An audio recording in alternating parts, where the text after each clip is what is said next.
Hello everyone, চলে এসেছি আজকে চিংড়ি ভাপা রেসিপি নিয়ে। যারা আমার প্রোফাইলে আছো তারা আগে হয়তো পোস্টটা দেখেইছো। ভাপা রেসিপির আমি পোস্টটা শেয়ার করেছিলাম ছবি, তো তারপর রেসিপিটা আমি এখন শেয়ার করবো।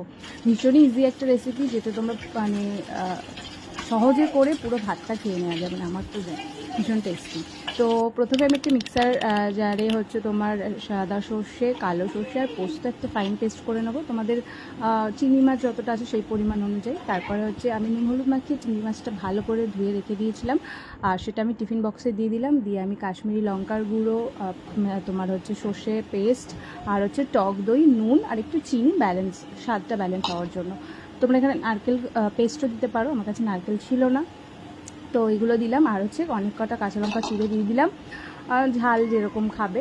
এমনি সর্ষের মধ্যে একটা ঝাঁঝ থাকে, তো অনেকটা কাঁচা সর্ষের তেল দিয়ে ভালো করে চিংড়ি মাছটা